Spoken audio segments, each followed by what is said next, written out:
everybody, welcome back to the lighter side of RC After Dark.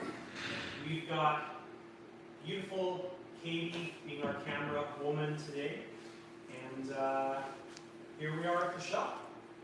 It's been 2 weeks now since we have done a live, 2 weeks-ish, something like that.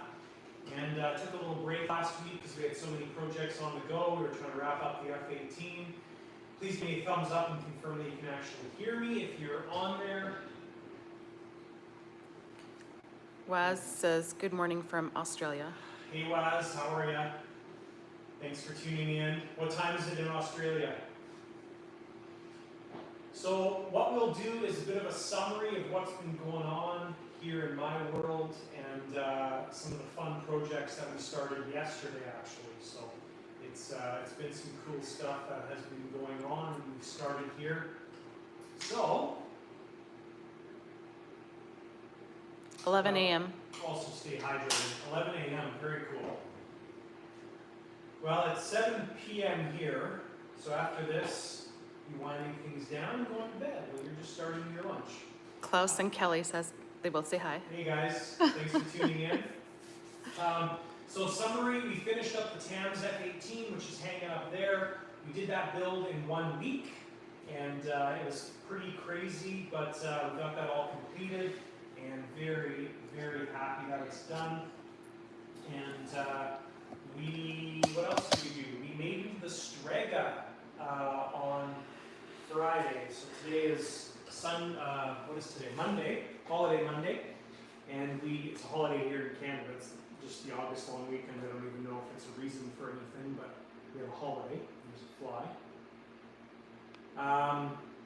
So we made the Strega on Friday. That video obviously came out yesterday, and that was a success because the plane is still in one piece and it's still flyable. We need to do some more tuning on that thing and get it running better. But success, everything went well with it, very, very happy. There's been tons of comments and questions on the video, so thank you guys for watching the video, and seems to be a very popular build and series. Walter says, good morning from England. It's 2 a.m. there. Oh gosh. Hey Walter, thanks for tuning in. That's dedication, I appreciate that. Alright, so that's pretty much the summary. We flew 2 days this past weekend, so flew on Friday, went to another event on Saturday, that was awesome. We were in the shop yesterday, in the shop today. It's been a great 4 days of airplane stuff. So this coming weekend, south of us, in about 2 hours, there's an event in Lethbridge. It's called, I think, the Huck Fest or something like that. Anyways, there's going to be tons of jets there as well too. So we're probably going to be heading there on maybe Thursday night, maybe Friday morning, and we'll be there till Sunday. So that's kind of the next adventure this coming weekend. And there's lots of events now until the end of summer. And so after that, we have what's called the Corn Roast at Alberta's Littlest Airport, which is also another fun event that I always attend every year. So that is pretty much the summary of what's going on. So if you guys have any questions, Katie's behind the camera, and she'll be relaying the questions to me. What we're going to do is we are going to continue on with the project that we started yesterday. Now, the lighter side of RC After Dark, you guys get to see the stuff that is coming up on the regular channel generally a week or two in advance, depending on how our video schedule is going. So, I don't know if they can hear you properly. I don't know if they can hear you properly.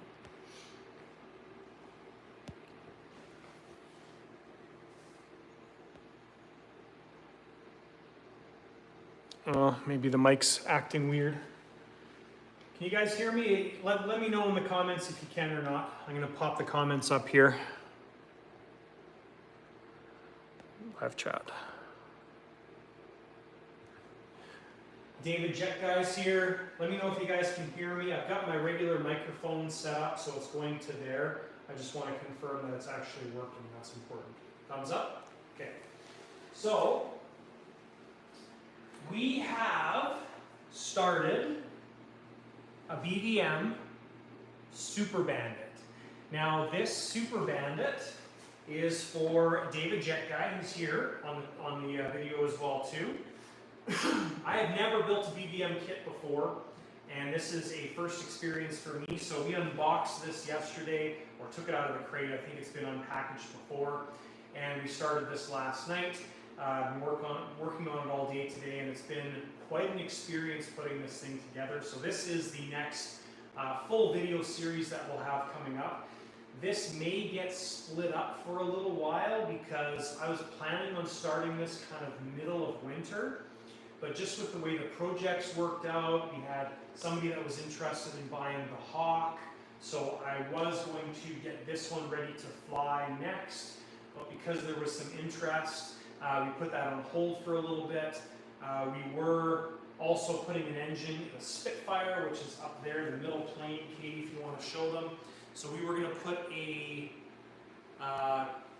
DLE 50-ish engine in the front there, but we're looking for some parts for that, and it's going to be a fairly tight fit in that aircraft. But that was one of the other projects we were going to get done, and then I figured, you know what, let's unbox the Super Bandit and get it started. So we may do steps of this, a few videos along the way, but it may get put on hold when some other projects pop up, but this will get done this winter. And then with that, we're also going to be doing the T-33, which is very, very similar in build style and everything. So that is what we started on. Daz says hi from Dubai. Hi, Daz from Dubai. Crazy. So we got Australia, England, Dubai, the US, US, Canada. I hope there's some people on here from Canada. Who knows? Maybe they don't have any Canadian fans. So that's been what we've been doing. If you've Klaus says parts for DLE engines can be bought through Valley View RC here in the US. Yes, we thank you, Klaus. Appreciate that. We're only looking for two things actually. We're looking for standoffs, which we found, and if they're too long, we just cut them and thread them. And then we're looking for a stock DLE 50 size exhaust because the Pitt's rear exhaust won't fit on that aircraft because there's just not enough room. So I think we found our parts actually locally from guys, just used parts or whatever. So we'll probably have those this weekend, so we'll hop back into the Spitfire as well. I don't know if we're going to do a video on that. It's just an engine install. We'll see. I just took it apart and got things started, so and that's the plan. Waz wants to know, are you going to 3D print your install trays? Install trays, like my parts trays? Like these guys? These guys? Oh yeah, these guys here. Is that what you're talking about? Yeah, let me know if that's what you're talking about. If you guys have never experienced a BVM kit before, I kind of want to share with you what this is like.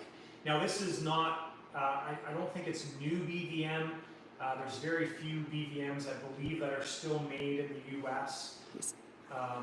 He said yes. Yes. So these things, so part of the problem is I just pulled this design off Thingiverse, which is like free files on the internet. So conceivably I can't print those and sell them. I was thinking about it, but what I'll probably do is I'll make my own tray design, just so I'm not infringing on other people's stuff, because that would be very rude. And I'll make something sort of similar, maybe just a little bit bigger. But yeah, I was planning on printing these and putting them on the website. They do take a fair bit of filament, but I love them. Actually, I'll show you all the ones I've printed now so far too.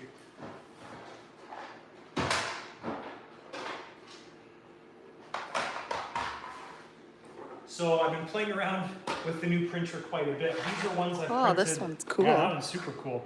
These are ones I've printed on the old printer, and the quality is pretty good, but not overly impressed with them. This is one of the old ones. This is one of the old ones. This is from the new printer, which I'm totally ecstatic about. So this is matte PLA, and it is amazing. The finish on this is outstanding.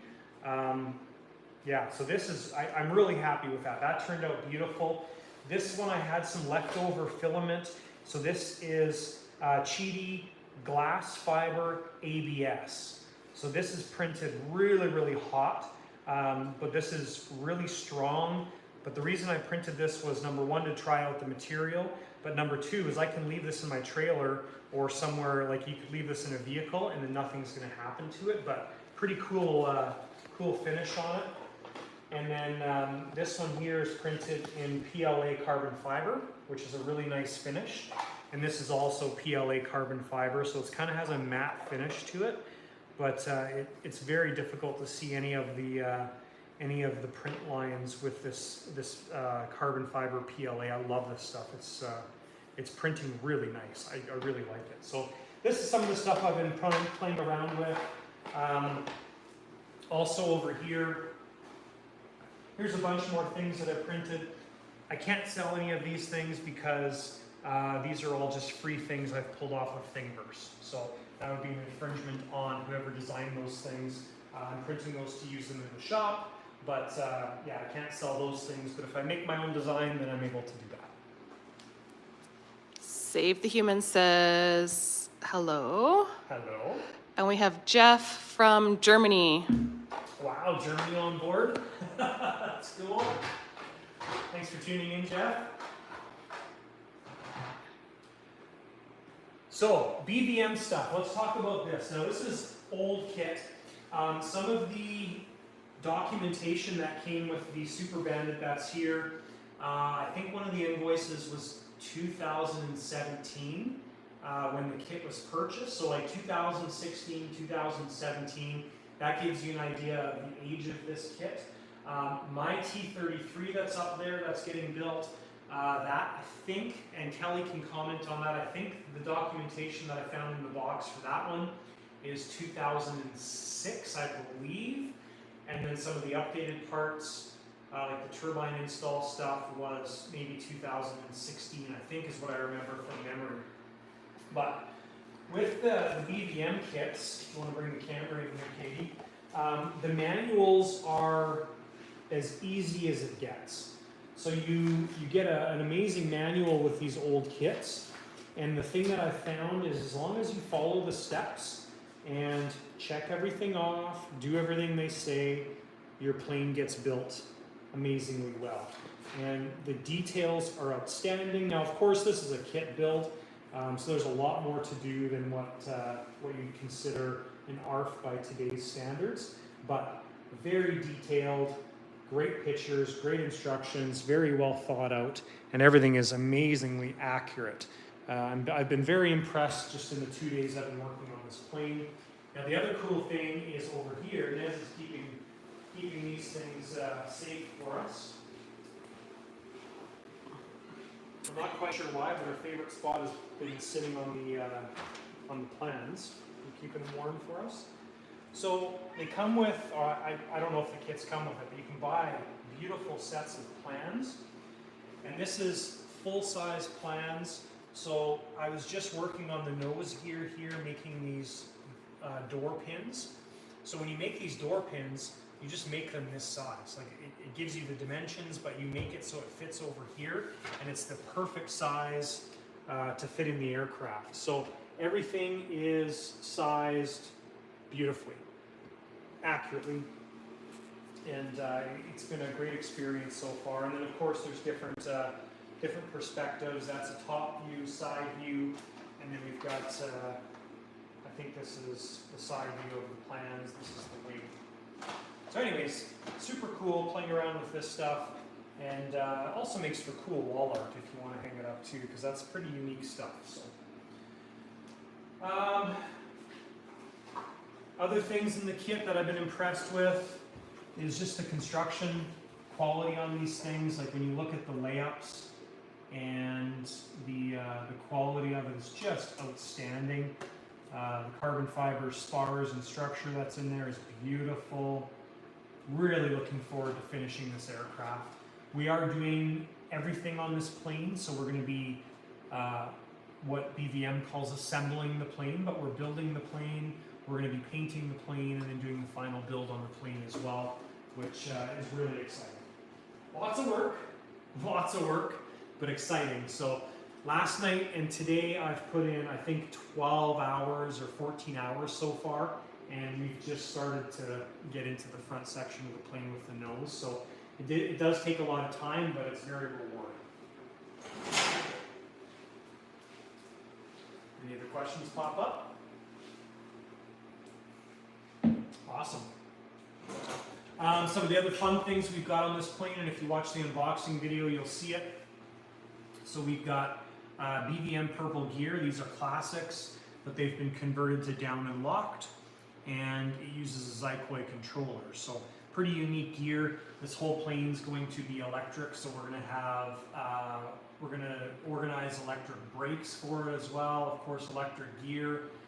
It's going to be set up like some of our other controversial planes that people don't necessarily agree with, but I think it's awesome. Like we did the Ultimatum up there in the orange bag. So everything runs off of one battery. Nice and simple. A 3-cell LiPo battery powers the turbine, the control system, and everything off of one good quality battery run through a Jetty S-Spec is the plan. So yeah, so that's basically the new project we've got underway, and we do have a Carf Rebel that was supposed to be here last week, and that's what we were supposed to be working on, but it didn't show up because the Carf container got held up in customs. I think it needs to be inspected, and we've got some Skymaster stuff which we're waiting on, but because the F-14 XLs are in production, it's kind of holding up the container, holding up everything. So those will probably be a couple more months. And we've got the big F-22 coming. Wind RC is doing that. So we're getting number 1 of that plane, but they are just doing the construction of the first model, the prototype model right now. So they're hoping to have that done, I think, by the end of this month. And they'll do the flight on it and such and check everything over, and then they'll start the production. So we should see that maybe in October, November, December, something like that. So there'll be a huge chunk of planes that arrive very quickly.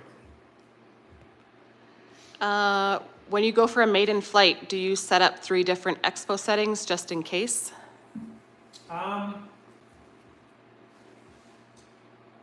Yes and no.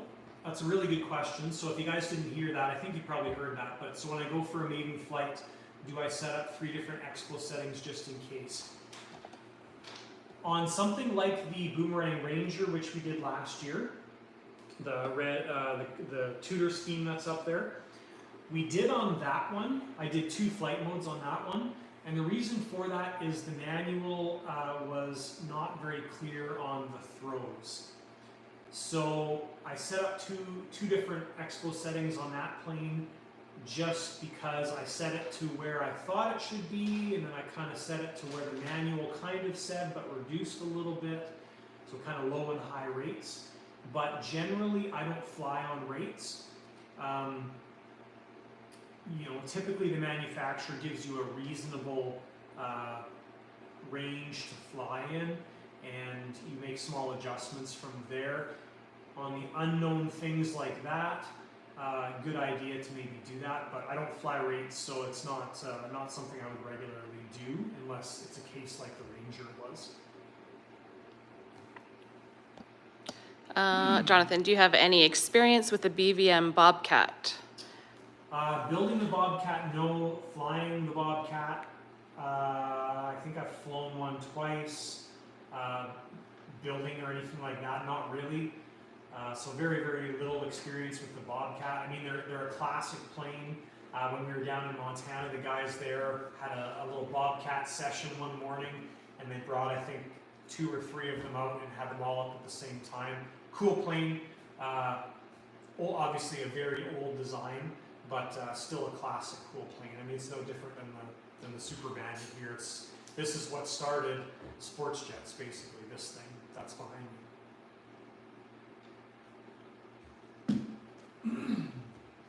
So if you guys have any other questions, ask away. Katie will relay them to me. But let's get back to this BVM stuff. So,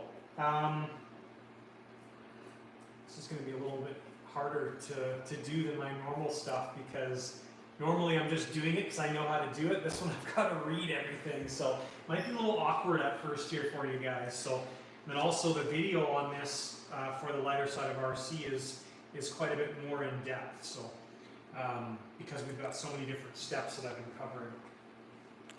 Dave says, great job flying and landing the Strega. He says, I was nervous watching. I was nervous filming. The thing about the Strega too, guys, is there's been, yesterday I went through some of the comments, today I went through some of the comments, and I try not to read too much into the comments. You know, there's people that are positive, people that are negative. I've never flown a warbird before. I've flown a couple foamy warbirds and like balsa kits and stuff, but I don't fly warbirds. So for me, that was a very, like, almost a first experience for something that big, that size, that weight. You know, is it down safe and sound? Yeah, absolutely. The plane's down. The maiden flight was fine. Obviously, I screwed up the first landing. Big deal. We can go around in a plane. The second landing was fine. It was a little bit rough. The gear soaked it up just fine. Plane's good. So it'll just get better with time. The more flights I do on it and feel more comfortable with it, and then the owner gets to fly it as well too. We'll buddy box it and stuff. So yeah. So anyways, for me, it was a very first experience. It's totally different than jets. Compared to that thing, taking off and landing a turbine aircraft, pretty much all of them so far that I've flown have been leaps and bounds easier than that thing. The only thing I would compare it to is maybe an F-18. I used to own one of those F-18s up there, the BVM one, and you know, when I flew that thing, it would require a lot of concentration and a lot of focus. The Strega was similar, more challenging. But the only thing that I've ever flown similar to that would be like an F-18 in turbine world. So. Kenneth says, hey. Hey. Hey, y'all. Let's see here. David said the Strega even made him nervous. Oh, yeah. Did a great job with it, even being a first. Did the Strega feel like it wanted to nose over? This is from Klaus. Says looked pretty solid. Yeah, no, the plane itself. So, and there was also people that were like saying you shouldn't stand behind the plane. I agree with that, but for me, I've never stood behind a plane on takeoff, and for that plane, it was the right thing to do because our runway is not super wide. We've got really tall crop right now beside the runway, so there's not a lot of forgiveness there. So for me, standing behind the plane was absolutely the right thing to do. So when that plane, when the tail came up, didn't want to nose over at all. It was actually the CG was great. We can probably start moving it back as we get more comfortable with it. But no, it felt awesome. As soon as the tail came up, it was rock solid. So yeah. David said warbirds are tough. They are, absolutely. They're incredibly tough.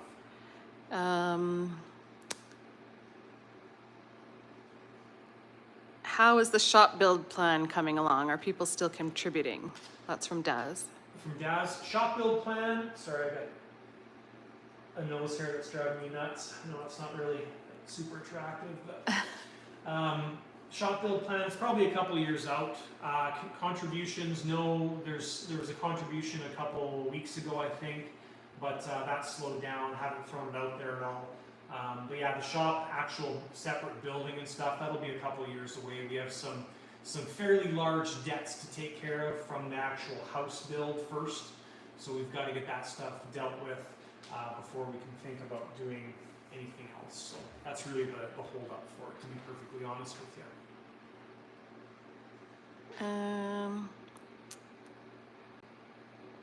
Still on the Strega, Mustangs will always want to go left, and the rudder authority varies per kit, so be ready with your right rudder. Yeah. That's from Klaus. And that's, unfortunately with that Strega, we can't get any more rudder authority. It's got 2 inches each direction, but it's, yeah, I was full right rudder stick and it kept turning a little bit, so it'll get better once we get used to it. So Yeah, it says David Snyder says, until you're comfortable with those big warbirds, you do whatever you need to for success. Exactly. Yeah, and people were commenting about leaving the gear down the whole time. It's like, come on. And they're saying like, oh, you trimmed it out with the gear down? Well, I'm not going to fly the plane out of trim the whole flight. I mean, next time when we put the gear up, sure, we'll trim it again. It's not a big deal, so. He has 4 big ones and they're all a big challenge. Yeah, absolutely. Which is part of the reason they're tons of fun, right? Nancy, what are you doing? She's eating something. Oh, you're eating one of David's breaks, eh? Back here. Can you ship your 3D parts outside of the US and Canada? Mark wants to know. Yes. I shipped an order most recently to Australia. So it is possible. Obviously the shipping gets sort of expensive, but yeah, we can ship them all over the place. So I've done other shipments all over the world for them, so it is totally possible. Walter says, I'll have to send you one of my P-47 kits. Fully composite dawdle to fly, is that right? Whoop. Am I reading that right? I don't know. But as CEO, I may be biased, LOL. That sounds cool. P-47 is definitely a cool plane. I mean, I said to Katie when I landed the Strega, I would like to own one of those warbirds. Like, I would like to own the Strega. It's not mine. It's one of my friend's planes. Super cool plane. Yeah, I mean, the warbirds are kind of fun. It's not something I would fly on a regular basis, but part of what I enjoy about flying is, number one, the challenge, and number two, the feeling I get when I fly.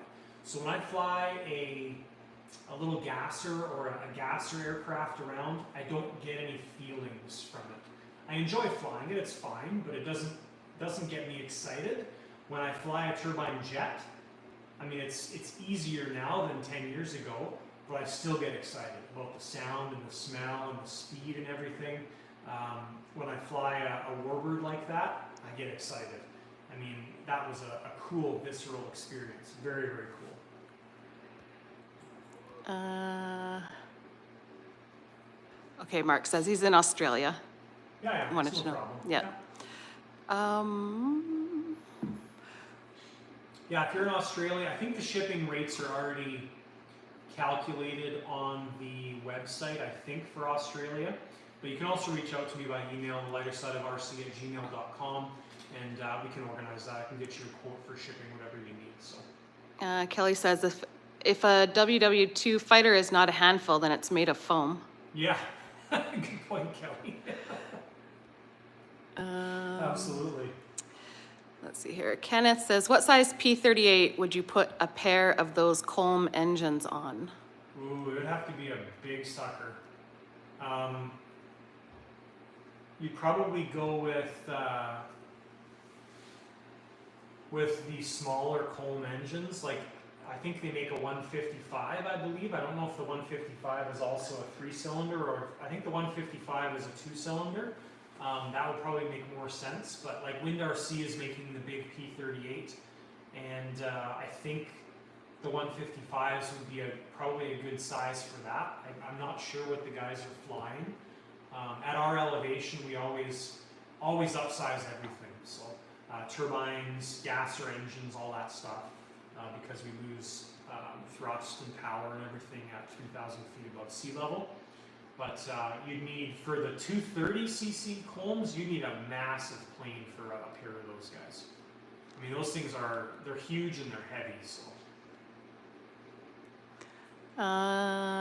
Dave says, what's your opinion on a World War II turbine? Still a handful? World War II turbine? Well, like a turboprop, yeah, for sure. I mean, just the design of the aircraft is a handful, right? You've got those big long gear that are straight forward like that. It doesn't matter what you put in the front end of that plane, it's going to be a handful no matter what, so absolutely.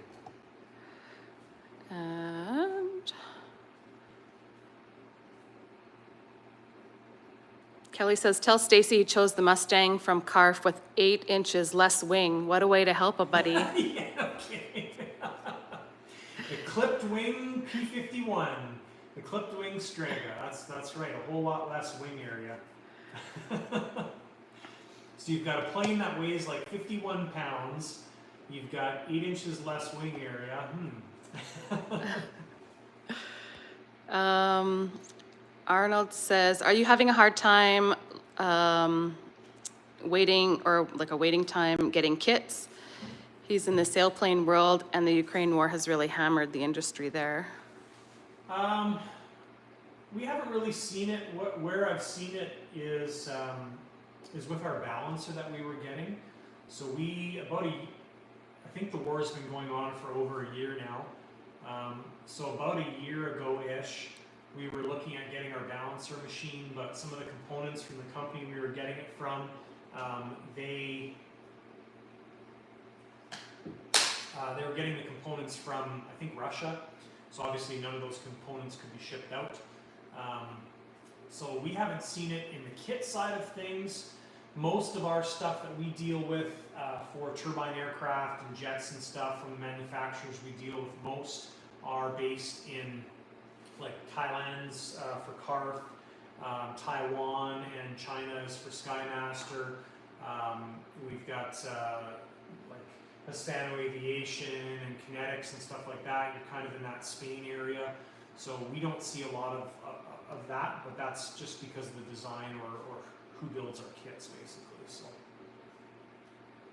but obviously there's been shortages in other areas of getting parts and getting Cortex gyros and getting high sol, and I mean we see it in lots of different areas as well too. Supply issues. I think everything's getting better, but there's still parts issues. You know, getting power box wire as an example is hard to come by still.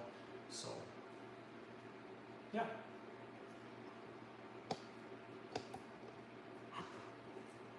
I'm relying on Katie to ask me your guys' questions. So That's it so far. that's it so far. All right.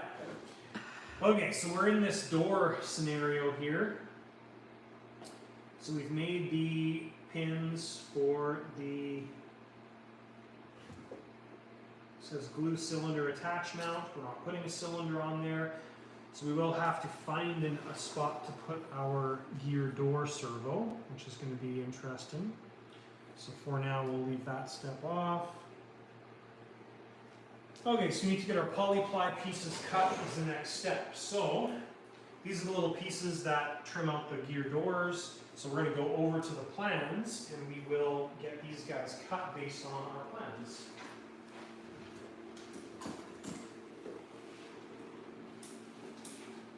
So again, nice to have these plans. Pretty darn simple. And you've got a perfect size of what you need to do.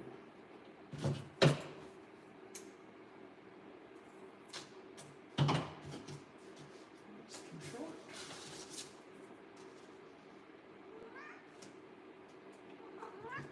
Hi guys. Hi buddy.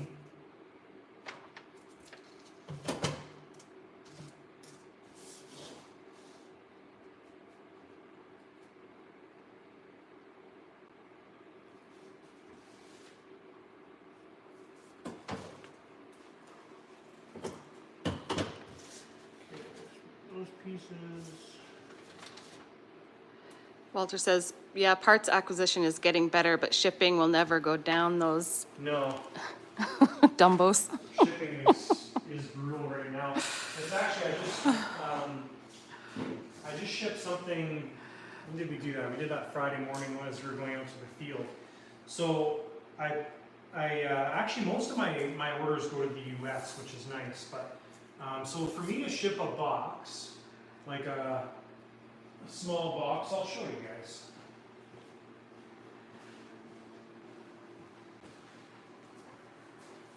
So for me to ship this to the U.S. costs about, I think, about $13. So on my website, if you order a bunch of 3D parts, I think the shipping is $15. So it's like $13 for the box, or $13 for shipping. I pay like $1 for the box. So basically this is, call it $15 to ship in the US. I just shipped the same box in Canada on Friday morning, and it cost me $30 to ship this box. That's ridiculous. Yeah, now it depends on where it's going. So this is going out east. I think it was going to Quebec, and they charge more to go to Quebec. But $30, so twice the price to ship that thing. Like, it's crazy. So yeah, shipping is nuts. Kelly, Klaus says those one-to-one plans will save your life. Yeah, those one-to-one plans are awesome. Well, they make a lot of sense to me too, because I work in the construction industry and I'm very familiar with plans. So when I look at those plans, it is absolutely awesome. Walter says his name is Phil. Oh yeah, Walter Mitty. That's right. I'm just going by what's on the screen here. He's just reading the screen. I don't know. Kelly loves the shop mascot. The cat has more fans than we do. Yeah, no kidding. It's funny, so we bought Nez a leash and a harness. So we,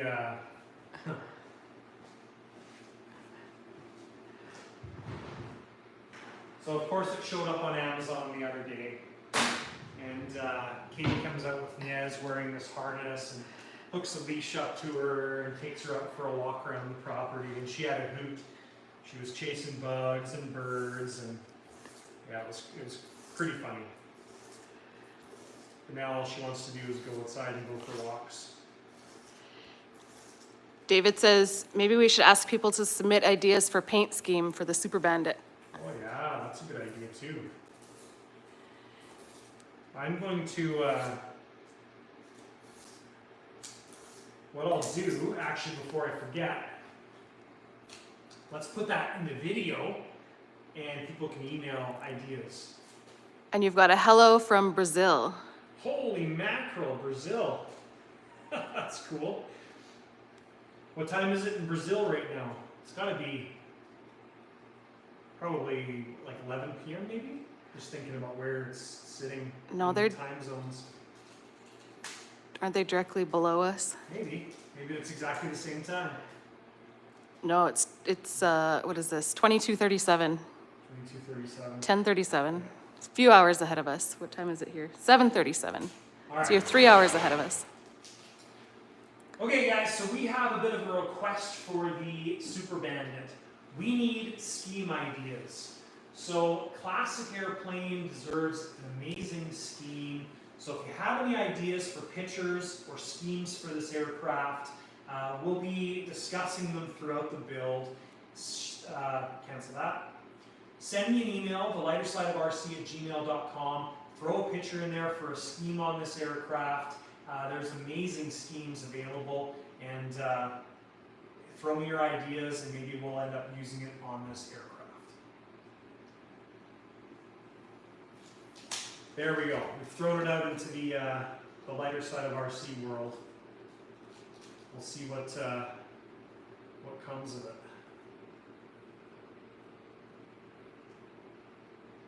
I'm not a fan of using this mic, but we're using our regular mic on the live right now. So. And Nez is back over there. Sleeping on the plans. Okay, so we're sanding these guys down because we need them to stick properly. And then we need some rubbing alcohol. Clean them off.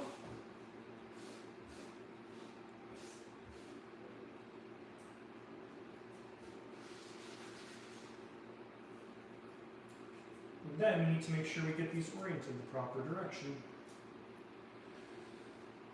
Okay, so when I look at that, we've got the door opening.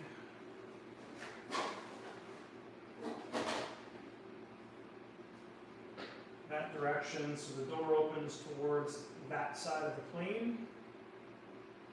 Yes. So just to make my life easier, I'm going to put some tape on the side. Big tape drawer. That opens up to the hinges.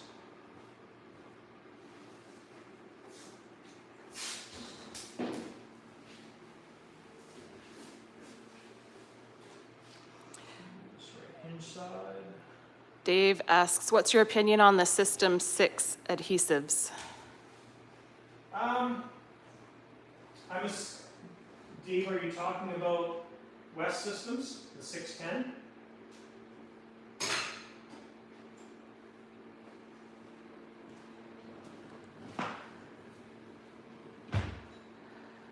And you've got a hi from the Netherlands. 3:40 a.m. Oh my gosh. Well, hey, thanks for tuning in. That's nuts. Crazy. Dave says yes. So the West System 610, I like it. I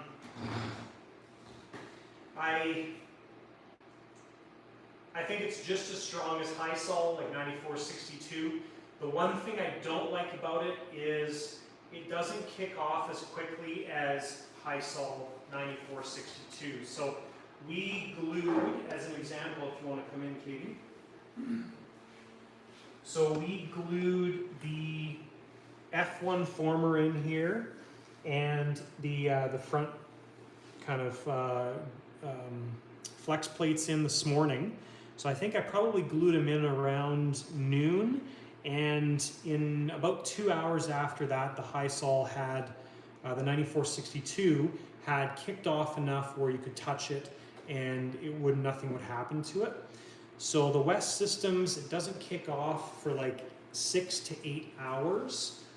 So that's one of the downsides to it, but it's very, very similar as far as I think strength goes.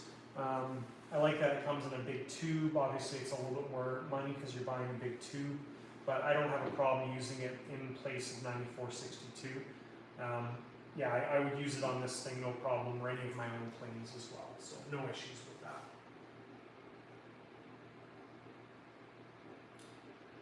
So,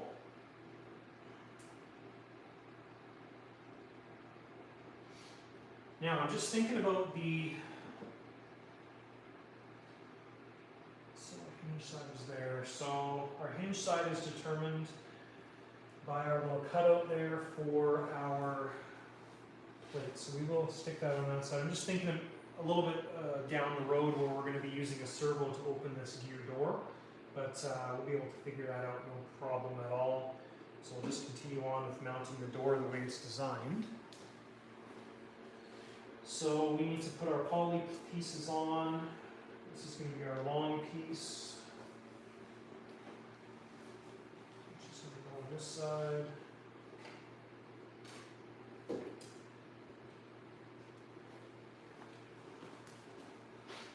And normally I don't talk to myself like this, but I feel like you guys are here with me, so that's why we're chatting together. Says the support balls are a great idea. Thank you. I love using these things for this reason. Exercise, screw exercise. But for this, absolutely. Very nice. Okay, so we've got that laid out.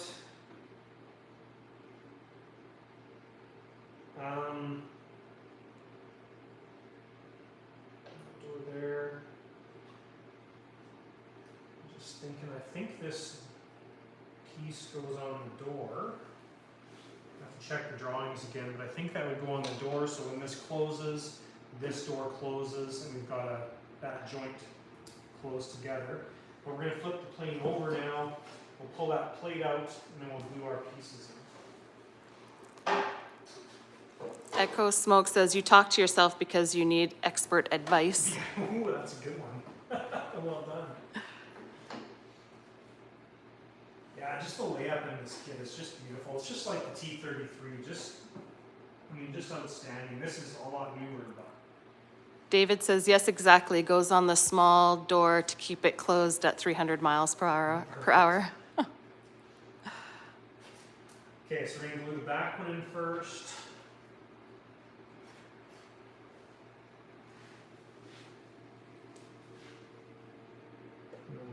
other side. And so we'll pull the tray out first. Yeah, so as long as you follow the instructions on these kits, it's been pretty easy so far.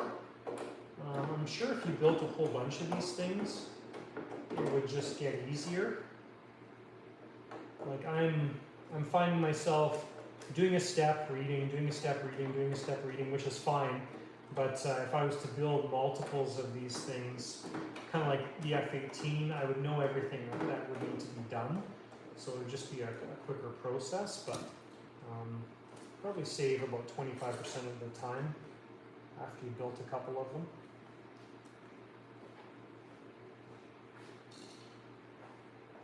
But I do think having the space and being organized is key as well too. Like I've got all the parts put over there. We've got obviously the primary table here. And this is the adjustable table that we got from FlexiSpot. And I'm slowly warming up to it, but I love this thing. It's actually worked out awesome. When we were getting this lined up yesterday, well, I'll show you. So we were working on the gear mounting and stuff, and how things are organized. So I can just bring this thing all the way up, rather than having to bend over. So I'll just go right to the max. So there's the max height. So being able just to like have it at my eye level of being 6 feet tall, like I love this thing so far. It's been absolutely awesome. Very happy with it.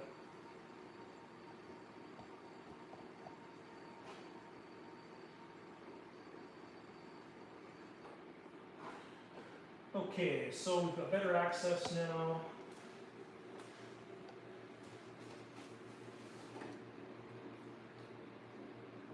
So important to sand the poly pieces, sand the fuselage. Going through a whole lot of kicker in this project.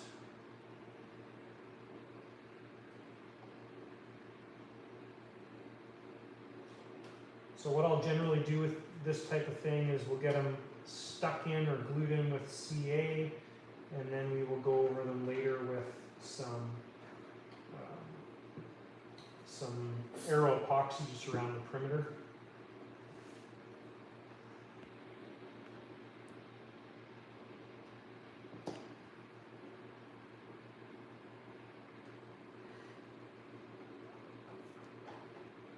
Dave asks, as a dealer, do you think Swewen will ever make a small 45 Newton motor? I don't think so.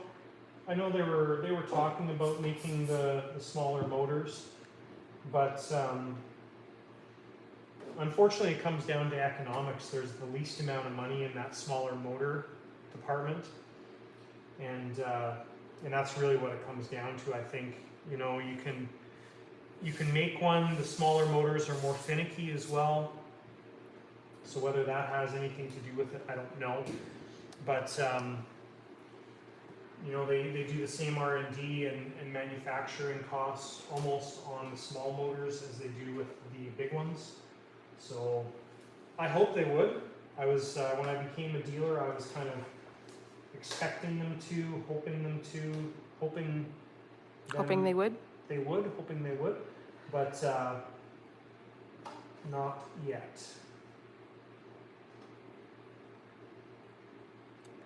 I'm just going to check the diagram on that to make sure we're doing it properly. So tuck it tight there.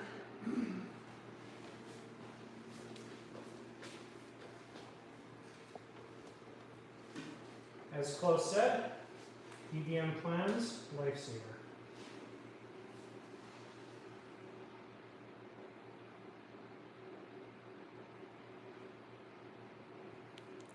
Dave says, good night from New York. Good night. It's late in New York. Especially if you have to work in the morning. Yeah, exactly.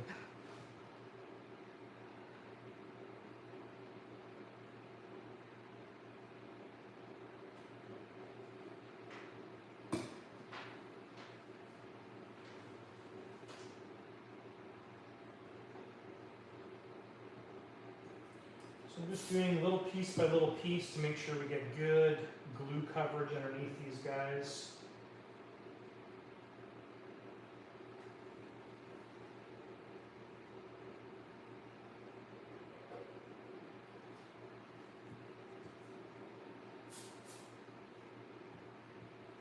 And we're using medium CA, so it flows fairly well, but doesn't run all over the place.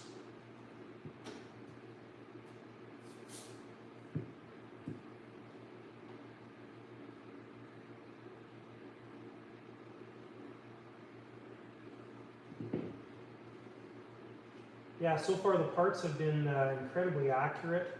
Like setting up the nose plate here.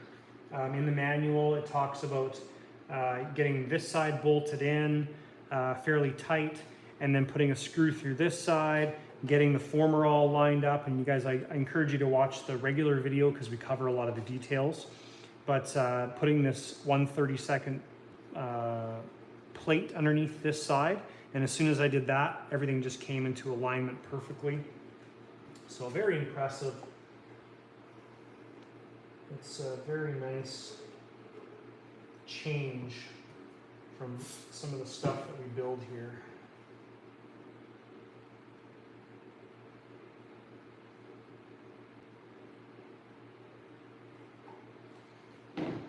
There we go.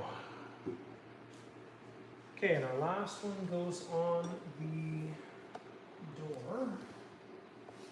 So we will flip this upside down. We're going to plug the gear in and drop that gear down. Get that done. Just going to confirm on the plans again. I think we've got little pieces that go across.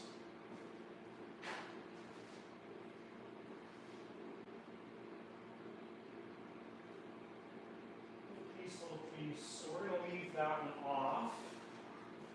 The one that goes on the back of the door for now. Kelly says, sad they don't make it anymore like this. No, these are, what would you call them, dinosaurs? Maybe diamonds is a better reference. Yeah, these are pretty cool kits. It would be nice if more manufacturers did this. Obviously, it's a lot more work, right? Like most manufacturers couldn't do something to this scale because it requires such a detailed manual, addendums, a lot of thought put into it. I don't think there's a lot of manufacturers that are up to doing this kind of detail on their kits, which is sad. Okay, so let's see how this door fits. So,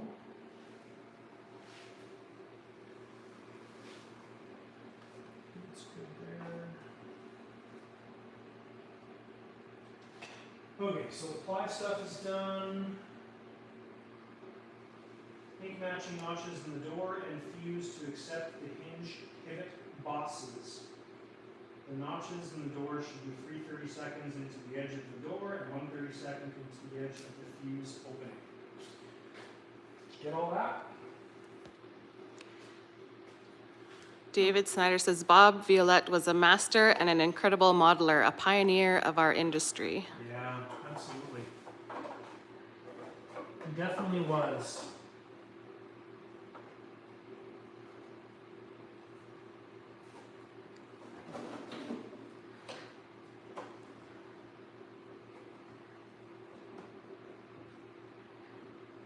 Okay, so we need to do a little bit of trimming on that guy.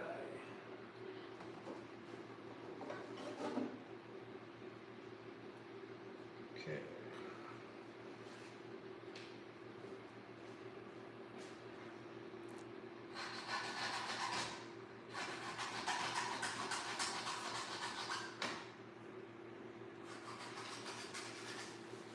Yeah, that was that last comment there about Bob Violet.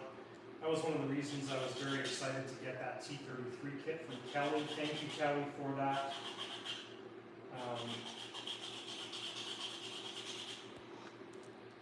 Pretty unique piece. David Jetguy seconds that, says the key to the BVM success and this quality products was by Bob Violet. Yeah.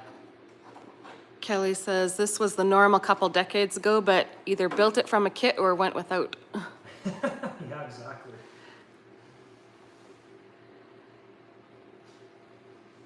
Okay, so we're almost fitting in there. We need a bit more sanding. Fire up the power tools.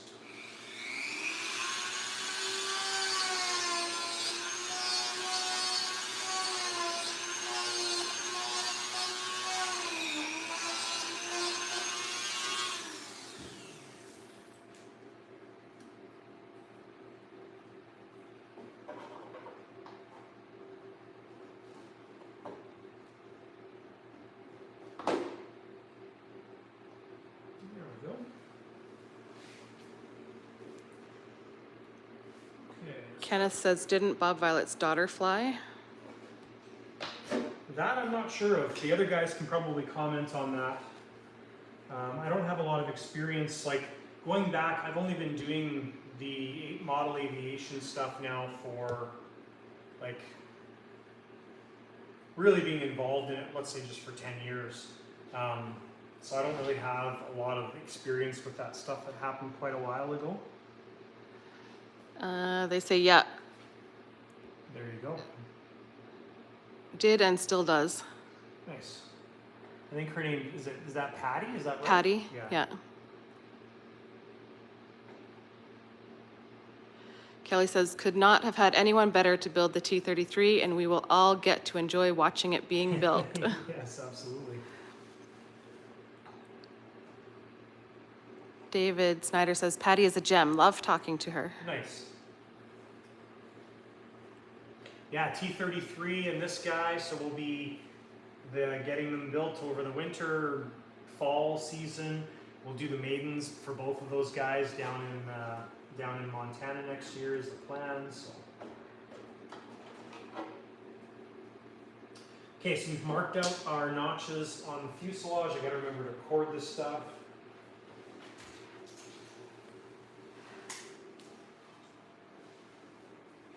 All right, so we're moving on to the next steps with the gear door. We've taken our poly ply and we've put it on the opening side and the back side. There's a couple more pieces to install here. One goes on the back of the front door, and there's a couple little pieces that go in here. We're going to save doing those until later on. What I'm working on now is getting our hinge system completed for the rear front door. So we've done a little bit of sanding on this guy to make it fit. It now fits in the notch receptacle that this piece fits into, and then it just sits over top of the flex plate right there. So what the manual says we need to do is we need to create a 1/32 groove or notch where the hinges are on the fuselage side. So we've marked those guys out right there. And then once we get those marked out, we'll do a 3/32 cancel that. Once we get those guys done in the fuselage, then we'll put the door on. We'll get the door side marked out, and we'll put a 3/32 notch out for the hinges on the door as per the manual.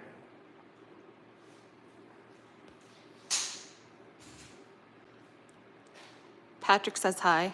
Hey, Patrick. Patrick, I heard you're throwing it out there that you're building jets for people. It must be a good influence on you. Aren't you busy with school yet? Katie says, aren't you busy with school yet?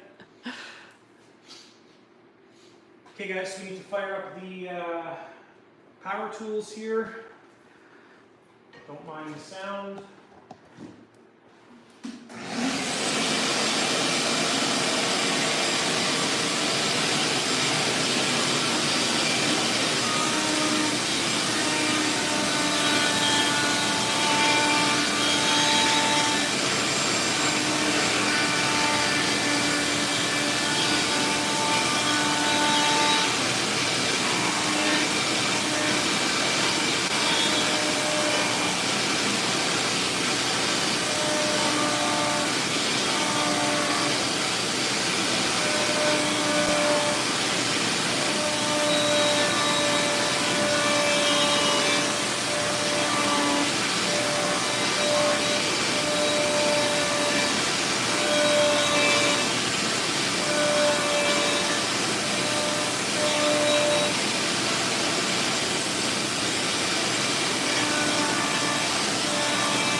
guys tell me that that is 1/32.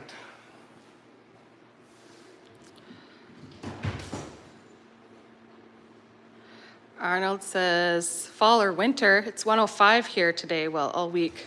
Trade ya. Yeah. 105 Fahrenheit. We try and remind ourselves to never complain about the hot weather because, man, does it ever get cold here. That is brutal. Patrick says, not yet, sneaking last couple of days in. When do you start school, Patrick?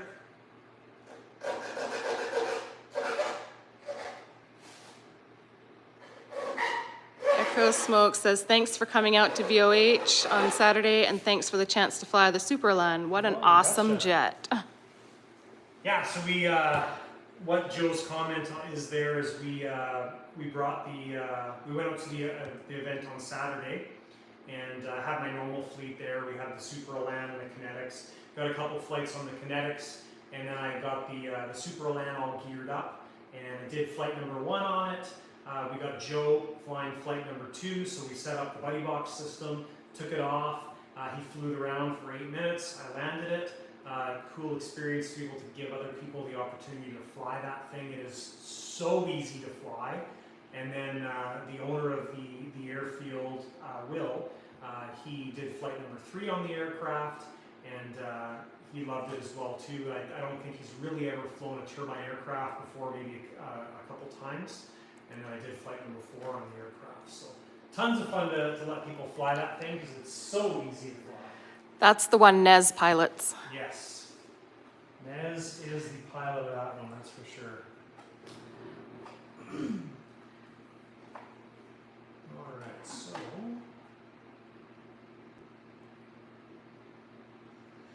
so we're going to need to close these doors to adjust our gap between the two. He says, yeah, I wasn't nervous flying a jet this time. Well, it's a heck of a lot easier when the thing is gigantic. It's a nice looking jet too. Well, the thing people, and we talk about this quite often, this is one of the comments that I'll get, or one of the questions I get very often is, you know, what kind of plane do you recommend? I actually have an email sitting in my inbox right now that I need to reply to tomorrow. Very common question. It goes something like, hey, I'm just getting involved in turbine aircraft. I value your opinion. What airplane should I get? That is like one of my most common questions that I get constantly in email. The bigger you can get, the better it is because the easier it is to fly, the slower things happen. Yes, they're generally more expensive, but as Joe can attest, he's got a little turbinator, and then he flew the Superland, and I know he would agree with this. The Superland is way easier to fly, takes off easier, has a bigger wing area. Everything happens slower in the aircraft. Not like it doesn't fly fast, but when you make a maneuver, it's just bigger and gentler. So generally, the biggest aircraft you can afford or go with is always the best option. David Snyder says, bigger always flies better. Exactly. And they also stay in view easier too. Like some of these little planes, I mean, obviously that's all based on you keeping it closer, but you know, you get a little plane, you get it out of sight a little bit, man, is it ever hard to see. Okay, so we're plugging this guy in to the gear system.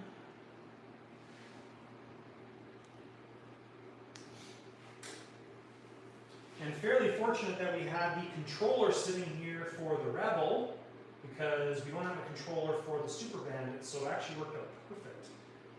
Okay, so that's all good. We're plugged in, we're powered on.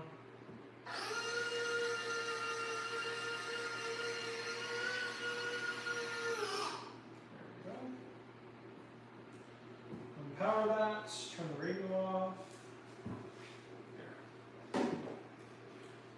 Okay, so now we can get our doors kind of sized up here. Basically, I needed that front door down just so we could check the gap between these two. And boy, was this ever a struggle, because you've only got this little tiny space to have this little tabby piece go into. So it's got to go in right here. If you put it here, when the door or when the gear comes out, it will sit up here on the gear, which is no good. If you run it too low or right here, then it hits this cross piece. If you run it too low, it is going to hit here. So it pretty much has to sit in that tiny little area, which it's possible. It just took a lot of adjustments to get there. So we're adjusting our gap. Kenneth says, does the 20-foot B17 I worked on count? Yes, absolutely. That sounds like a handful.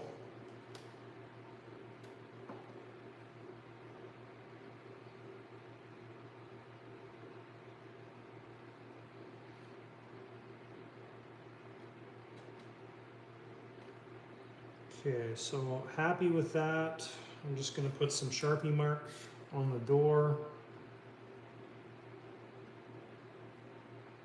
So we'll go a little bit small, like we did on the fuselage side, and then we'll adjust as we need to.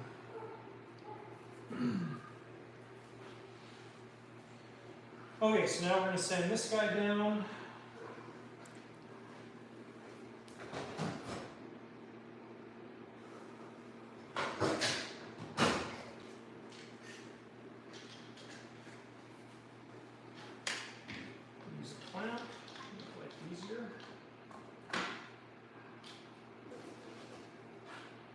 Okay, so now we'll add our notches on the other side.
If you're wondering why the vacuum, I've talked about this a lot on the regular channel, but when you're sanding fiberglass and carbon fiber and stuff, you don't want to be breathing that stuff in. So you always want to make sure you have the vacuum running.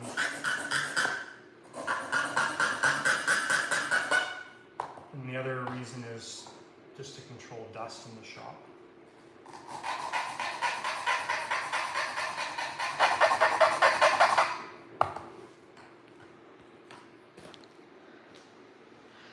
Phil, aka Walter. Oh, you're right, as I was gonna. Says, so my full-size Spitfires count too? We've only got 12 in the hangar at Duxford at the moment. That's cool. I'm not sure I understand. Oh, Hey Siri. your watch doesn't understand. That's cool stuff. Like I'm quite envious of, I mean, I shouldn't be, but like people are envious of where we live. You know, we live an hour from Banff, Alberta, Canada, and people are like, oh my gosh, one day in my lifetime I want to go to Banff. I think it's been years since we've been to Banff for the mountains and stuff. We don't go enough. You know, I think about you having access to that kind of stuff. Even guys in the U.S. that, you know, live by an air base or something, and you've got A-10s flying over and stuff. I mean, the most we'll ever see is like either the snowbirds or our one F-18 landing at the airport. You can hear it, but that's about it. It happens once, maybe a month kind of thing, very, very seldom. So, kind of jealous of those things. Pretty cool stuff. Okay, so we've got our little pockets done for the hinges. So what we'll do, we're going to extend the gear back out.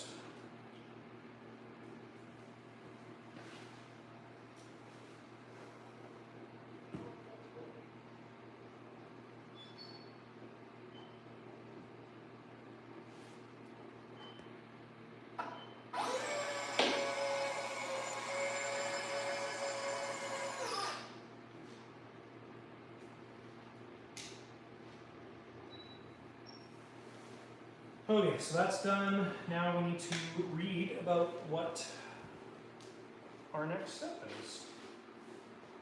There's a piece. Okay, so make the pin wire as per planned. We've done that. Glue the poly ply. We've done that. David Snyder says, I'm actually building the T1 model's A10 right now. Oh, cool. And, that is awesome. And Phil says, free tour, asses in seats. When, if you pop over. That would be very cool. Thank you for the offer.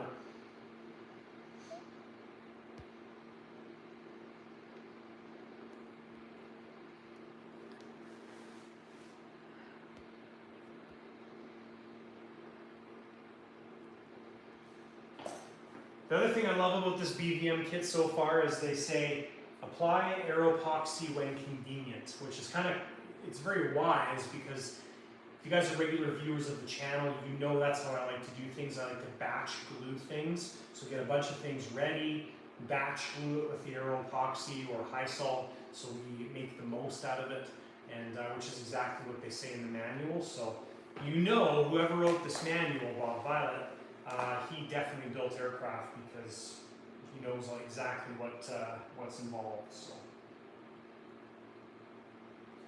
Okay, so next thing we need to do is we need to get this installed and spot weld it with some CA. We also need to video this as well. The hard part about doing videos like this with all these steps is I actually don't know how long these videos are going to turn out. Like, I think we're probably already into like maybe, well, I'm just guessing, 45 minutes of footage already on this thing. I don't know. So I kind of just go for a while until we hit kind of a natural stop, and then we kind of say, okay, that's video number one. When we're doing like a regular build, I kind of have the layout already figured out, but this one's going to be fairly sporadic, I think, as far as video length goes. Alright, so we've done our next step here. We put our little notches on the fuselage side for our gear door, and then we put our other notches on the door side, and we kind of got them all lined up there nicely. So next step in the manual is to get this guy glued in or installed and then spot welded in place, so we can later, or very soon, install air epoxy to hold that in place. So we'll get this installed. It's supposed to sit flush with the edge of the fuselage, right kind of in that location. So we'll make sure we do that. We're going to give the brown stuff a little bit of a sanding treatment first, because that's going to be where we install our air epoxy against the fuselage and the piece of wood.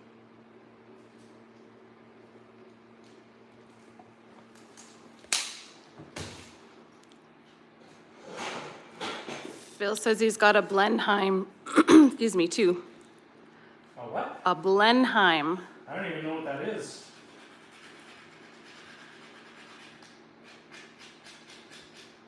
See, that's the other thing. Didn't really grow up with aviation, like very little aviation history in Canada. So, well, sort of, I guess. If you look for it, you can find it. But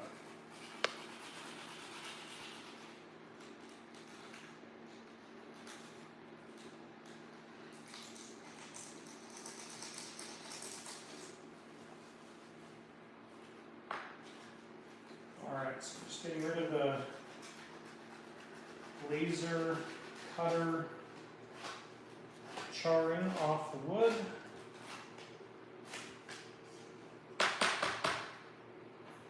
Canadian built bowling brook? Sorry. I get a lot of amusement out of listening to you try and say this. I know, sorry. Oh my gosh. That's funny. Did I even say that right? I don't know.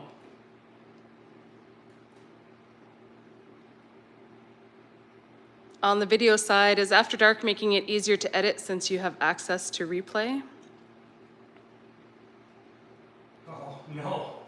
After Dark is, It is what it is. yeah, it is what it is. Like, it's not affecting the main channel at all. It actually has been a little bit worse because when we were doing, what were we doing?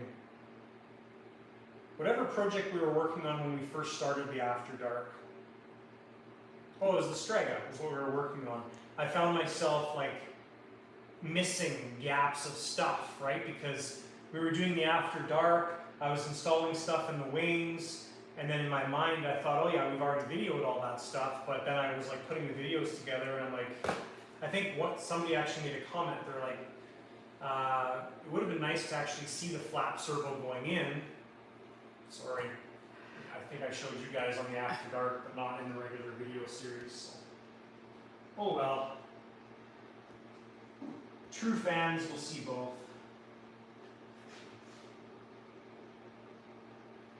Okay, so you've got that lined up where it needs to go. That worked out good. Hinge-wise, we'll be able to pop that out. It says light twin WW2 bomber, only one in the world. Oh, wow.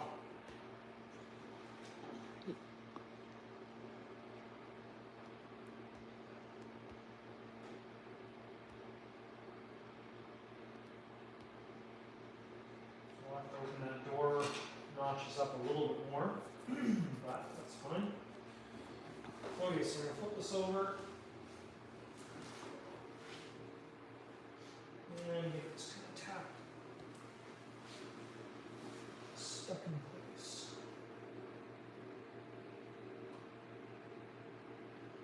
So I'm just making sure that we're in the right spot.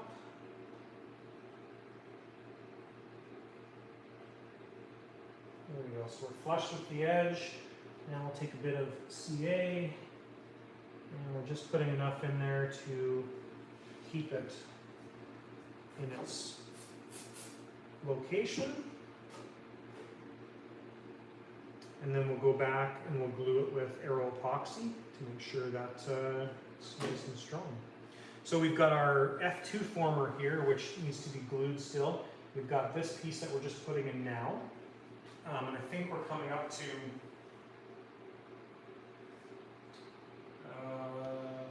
yeah, so once we get this front door finished, then we move into the belly pan access, cutting that.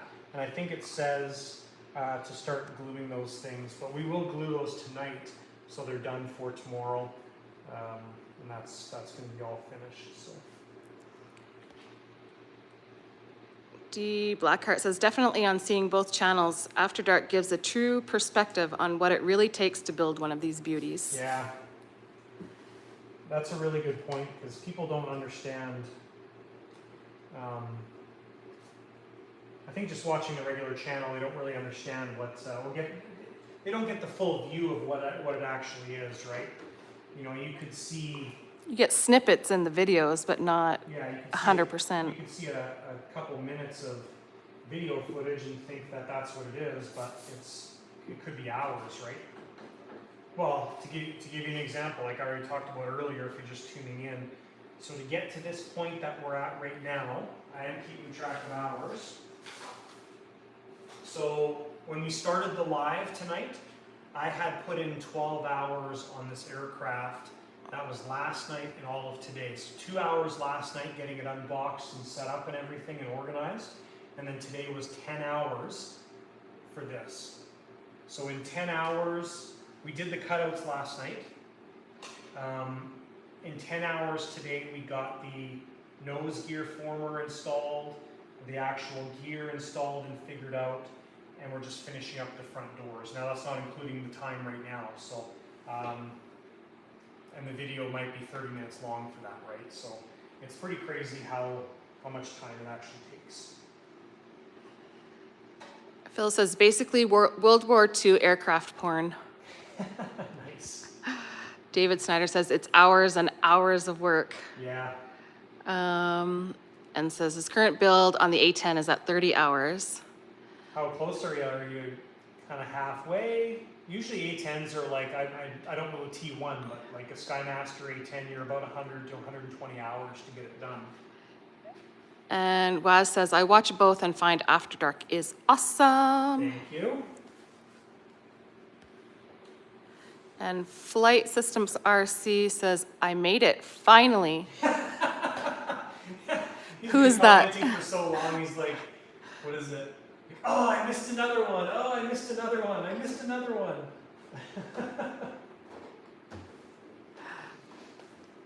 Well, and if you're watching this afterwards, like, usually there's only like 60 people that tune into these things while we're actually doing them live, but we've gotten like 1,000-ish views on most of the After Dark videos so far. So if you're watching this afterwards right now, thank you for watching, because it's just a different perspective of things for sure. So I appreciate it.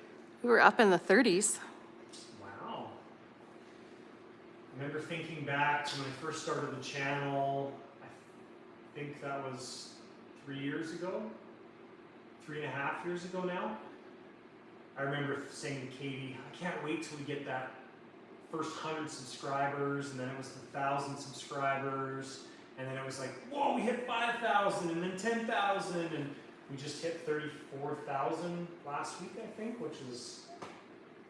And now you're in a race. What? Now you're in a race. Yeah, a race with Martin Pickering. Me and Martin are in a race, by the way, if you didn't know. So. To get to 100K first. Yeah, who gets to 100K first? Okay, so we've got... David said, elevators, rudders, engine pods are complete, working on wings, not quite halfway. The wings are a big step too, I'm assuming. Because they're a big step on the Skymaster too, so.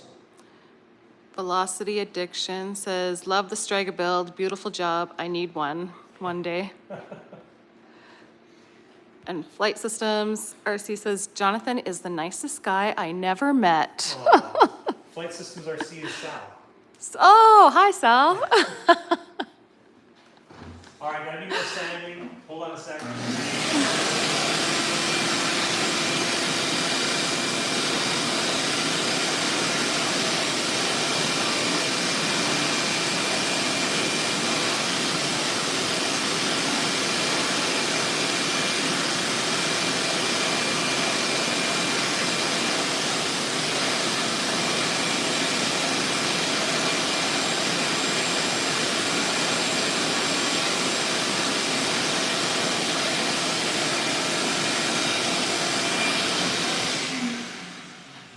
Yes, Flight Systems RC on YouTube. That's Sal from Sky Candy Landing Lights. We love Sky Candy Landing Lights. You guys know that. I may have to go on vacation sometime down there. Down there, you don't know where? Where? New York? New York. I know where Sal is.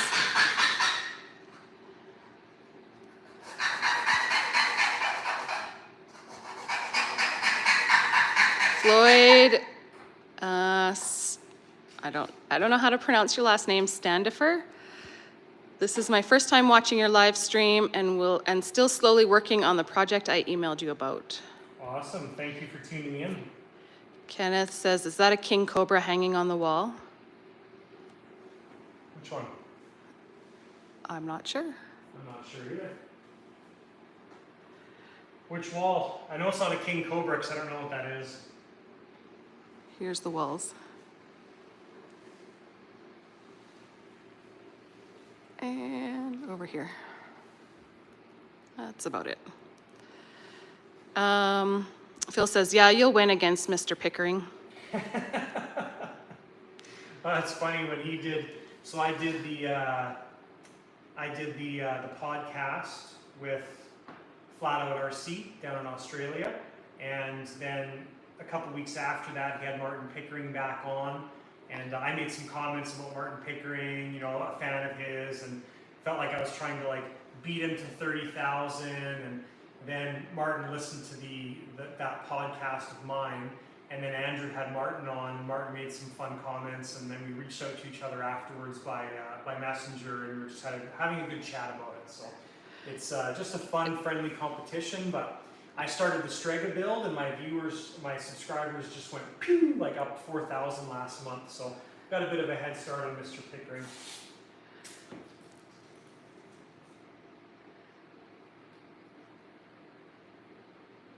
Kelly says, get your eye protection on.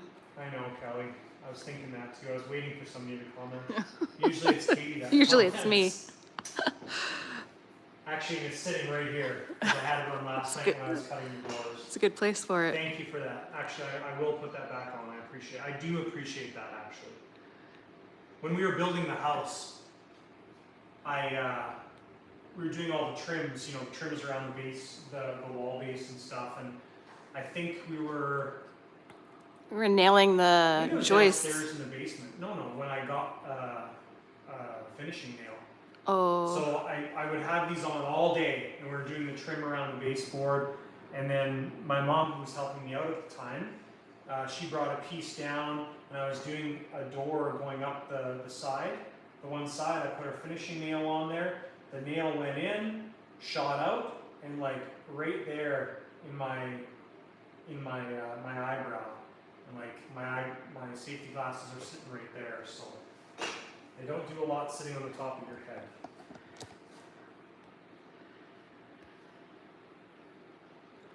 Sal says we're always welcome. Thank you.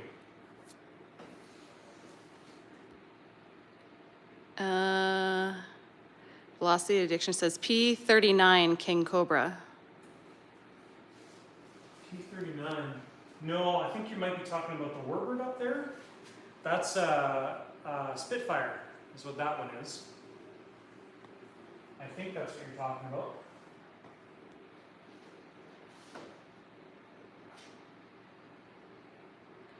John Hopen, I think.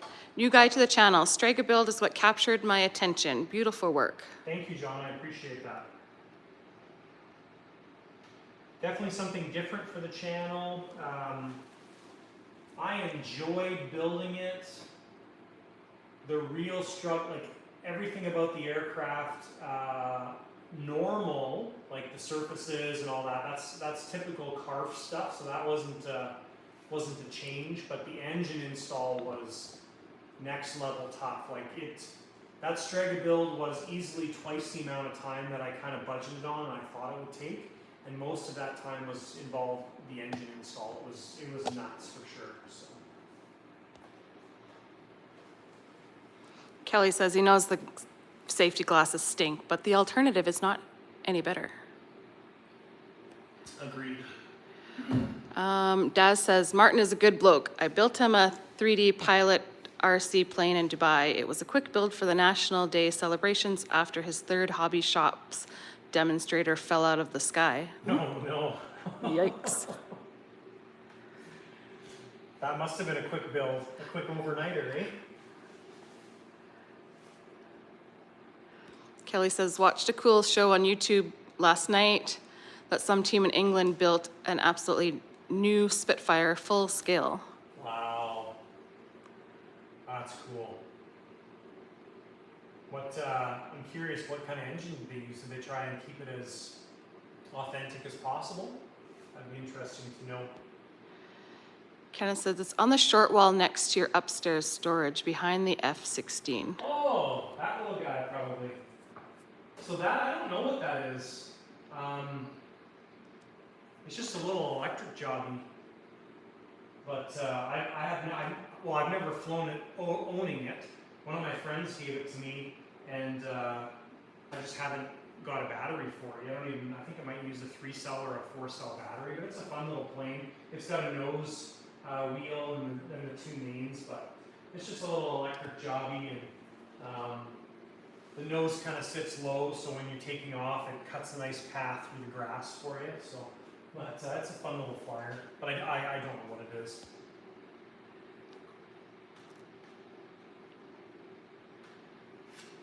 Another thing that you guys have been asking about on a regular basis is the radio test update. Nobody's asked about that yet. Usually I think Klaus usually asks about it. So, a little update on the radio test. So we've got our Powerbox 4 sitting here. We've got Radio Master Boxer. So Powerbox, and I'll talk about this in the radio test, but Powerbox sent me this radio to try, well, to use for the test, and I'm sending it back. So thank you, Powerbox, for doing that. Radio Master, I had to buy this radio for the test, so I probably will be selling this afterwards. And there's 2 receivers with this. I think a 6-channel. I don't know a lot about this stuff, so a 6-channel and an 8-channel receiver. So if you are interested, this thing will be available afterwards. But that's a Radio Master Boxer radio. We've got a Futaba 14 MZAP. This was given to me to use for the test by somebody, so I appreciate that. This is going to go back to the owner when we're done. Futaba declined participating in the test on their terms, so we're going to include Futaba in the test on our generic terms, I guess, maybe is the best way to say that. So they will be part of the test whether they like it or not. Spectrum, of course, we have our IX20. We're waiting for Aaron to send us some receivers with some satellites to use for that. We've got our Jetty system, which we're going to use and test. And then we've got Randy, who's going to let us use his FR Sky, Free Sky radio and receiver for the test. Hopefully I'm going to pick that up from him this week. And then we've got, and then we've got an old Futaba FM radio from Pete, who's local here. And I don't have that yet. I need to pick that up from Pete. And that's going to be part of the test as well, too. That was a suggestion from you guys to use an old radio just to see how it works, right, compared to these new things. So that's how the radio test is coming. I was planning on doing the radio test this coming Friday, but because we're going to be at an event this coming weekend, probably going to do it during the week after this coming weekend. So the video will be coming soon. Velocity Addiction says, my Saturday morning for the last couple years is coffee and your latest build on the lighter channel, the other channel. Learned a lot from your builds. Just started flying in February. Now 10 planes deep and growing. Oh man. That's an addicting That's hobby. Yeah. Yeah. I don't know if you have any jets yet, but just wait till you get your first jet. And anybody who flies turbine aircraft, they can attest to that. It's crazy. It's just, the addiction level just goes up even more. It's nuts. Kelly says, or Daz says, yeah, hours to build. Yeah. Kelly says, I think they did a rolls. And says, That this would make sense. test will be epic. Yes. There is lots of people waiting for this radio test. And says the FM will win out. Yeah, wouldn't that be funny, eh? The FM radio. Everybody 20 goes miles back away, to- it's still working. Oh, yeah. Everybody goes back to the old technology. Yeah. Arnold says, for the FR Sky, are you going to test the twin system as well? Dual 2.4 versus 2.4 and 900? For the FR Sky, I don't know what Randy's going to give me, so I'm at a little bit of mercy based on what he has. So I don't know the answer to that question. So I can't say yes or no. My goal with the radio test was to do the manufacturer's options. So if he just gives me one receiver, that's what we're going to test. If he gives me I think they have a 900 as well too. If he gives me a receiver and a 900, we'll test those options. To give you an example with Spectrum, we're going to test one of Spectrum's like smaller regular receivers that you can't add a satellite to, and then I want to test one of their newer receivers that you can put satellites on, right? So we want to have the different conditions so you guys get the most amount of information. With Jetty, we're going to have one Jetty receiver, then we're probably going to do dual path, and then we're going to do a Jetty receiver plus a clone, and then we're going to do a Jetty receiver plus a 900. So Jetty probably has the most amount of options, I think. But that's what the plan is, basically. Velocity Addiction said, just got my first jet, yet to Maiden, FMS Yak 130. Oh, cool. Nice plane. Klaus says, jets are dangerously addicting. They are, so much so. But so much fun. Floyd says, I just found another project that anyone here can look at. It's World War II Japanese J4M2 Senden. That sounds cool.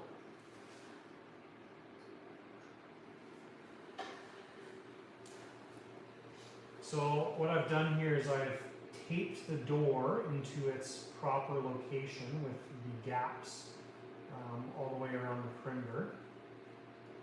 Mind the gap. Mind the gap, kids, mind the gap. And now we are making our holes for the screws that are going to hold the gear door in place.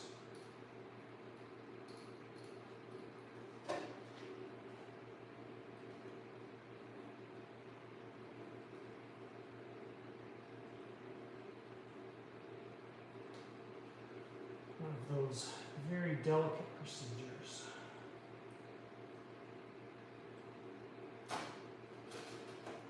So you want to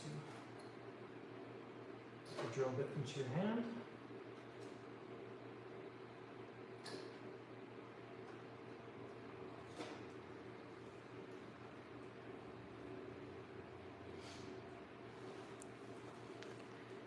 David says, very hard to find those small self-tapping screws. Yes.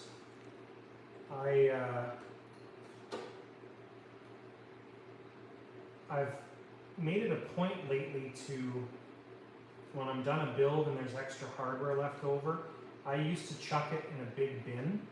And I still do that with Skymaster and Carf because I know what I'm looking for in their bins. But what I'll do is I will take all of my leftover hardware from builds and I go through all of the hardware and clean everything up, put everything away in the little cases that I have that everything's organized in. That's kind of my finish up of a build. So before I pulled this out of the box, on Sunday afternoon, I guess, we got a bunch of stuff done. But part of that was just cleaning up the shop, vacuuming off all the build tables, get everything cleaned up, get everything put away, and then start on a project. That's kind of the way I like to do things. But yeah, so when I find those little screws, I definitely hoard them away. Okay, so we need to do our countersinks in here now. Probably need to take that door off.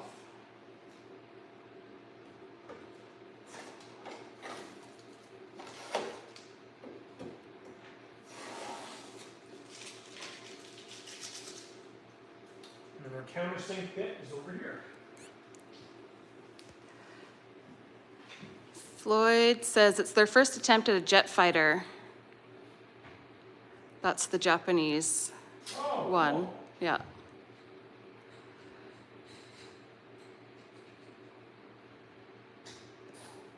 Phil says, mind the gap, a very English phrase. Once you've been to London. Kelly says, mind the pedestrian on the right. Richard, love that show. Britcoms are awesome.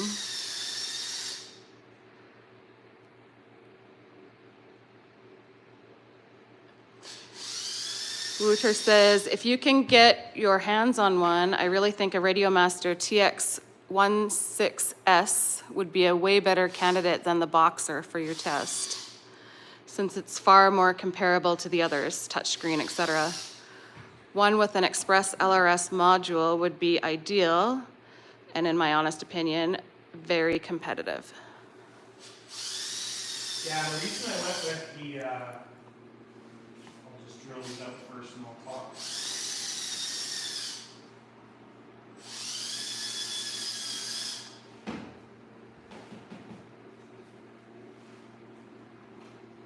just doing my countersinks on the door.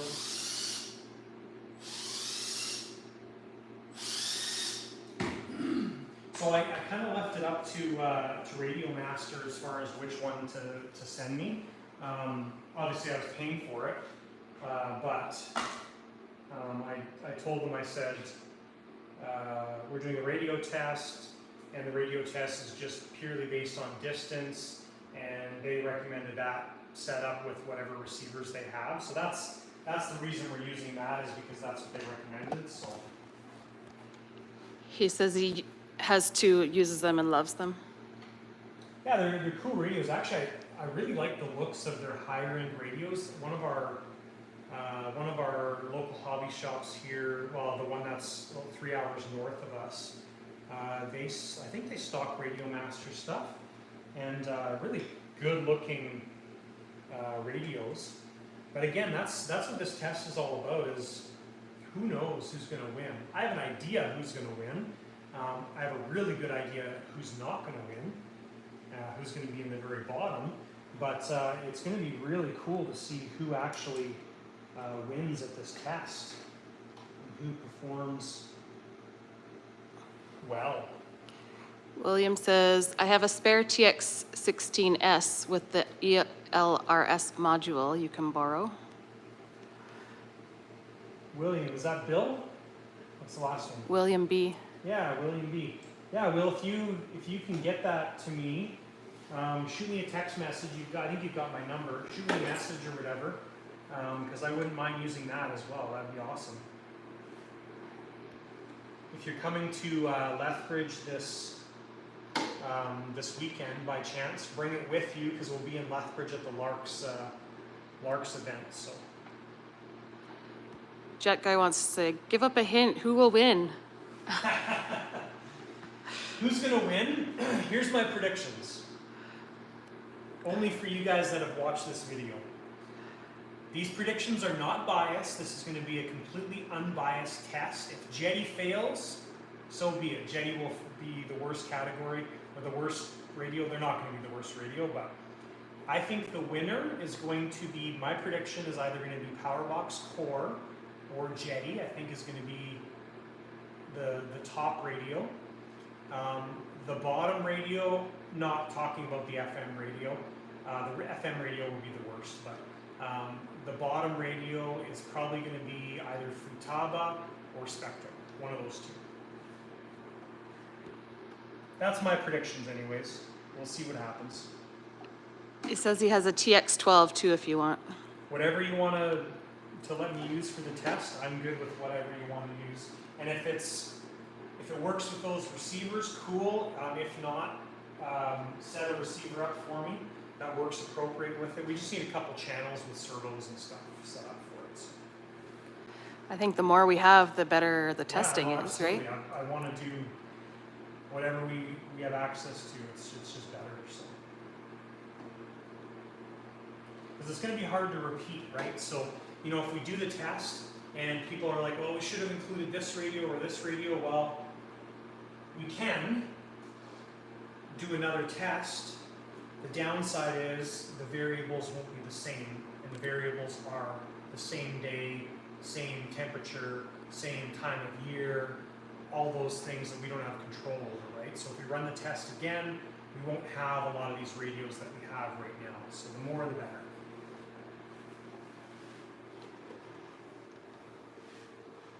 David says, excellent predictions. I figured you'd like that, David.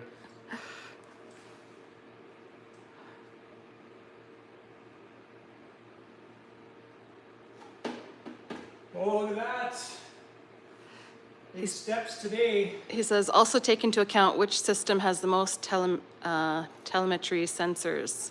Feedback to pilot is key. Yes, agreed.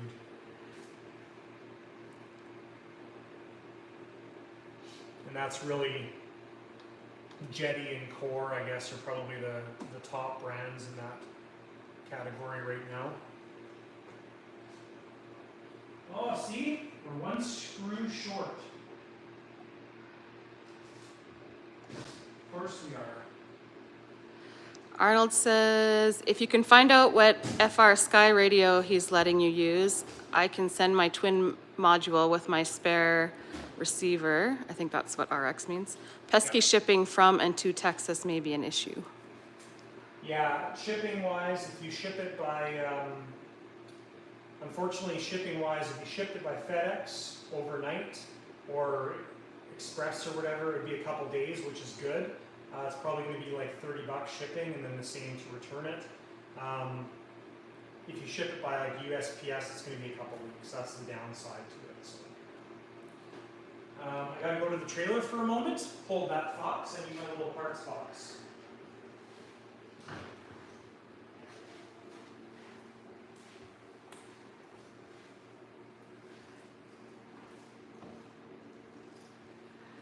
Little box of little screws.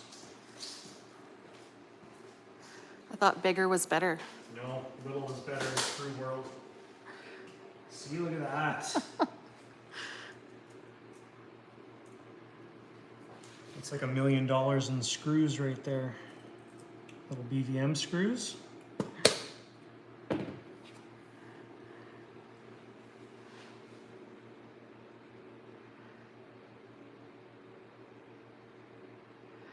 course, this last one is going to be a pain in the buttocks. Klaus says, I think I speak for all Americans when I say the Postal Service sucks. USPS? Yeah. We actually just lost a turbine in shipping too, so that's kind of depressing. It says it was delivered, wasn't delivered, the guy never got it, shipped by USPS. So anyways, his replacement's sitting over there. And it's a bit of an expensive replacement. I think the turbine, when I ship it tomorrow, is going to be shipped by FedEx. Not that FedEx is any better, they've got their own horror stories. So.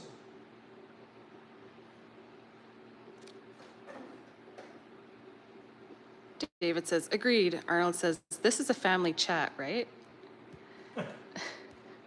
Must be talking about the size of the screws. That's Katie that brought that up. Hey, I didn't say anything. I was just talking about the size of the screws. Beautiful. William says, can't be worse than Canada Post. Yeah. Jet Junkie says, just curious, how many builds do you do in a month? In a month, it depends on what we're working on. Like we did the F-18 there in a week.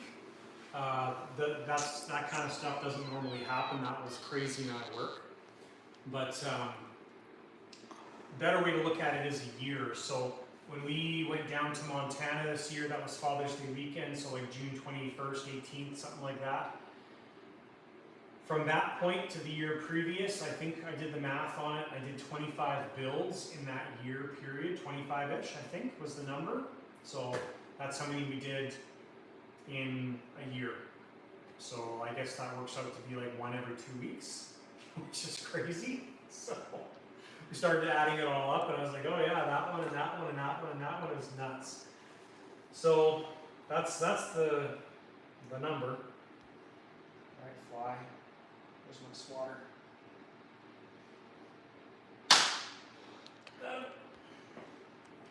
John says, I live in the wine country of California. Mail theft is a real thing and happens frequently. Yeah. UPS or FedEx is the only way for expensive items.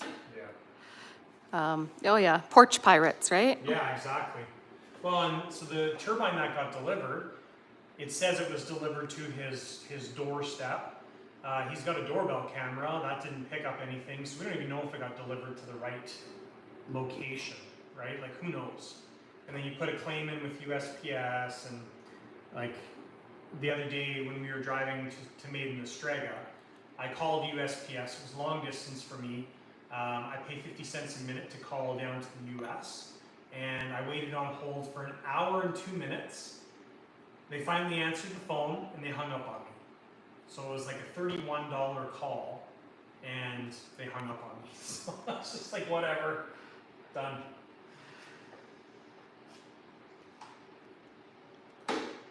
Okay. Wouter says, family chat, it's 4:48 a.m. over here, so anything goes. It's after dark. Exactly. Well, and I even, when I put these out there, it says it's not suitable for children under 18. There's an option when you're producing videos on YouTube. It can be children friendly or not, and the content's not children friendly. So, even though we are G-rated, at least I like to keep it G-rated.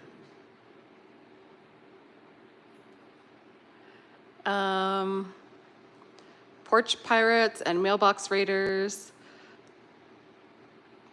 Klaus says, don't ever call the USPS, they are no use. No. Makes sense being government run. That's the same with Canada Post.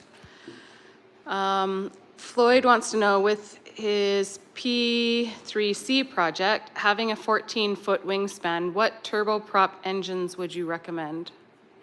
Do you know what the final weight is going to be of the aircraft? That's going to be a better determining factor than the wingspan.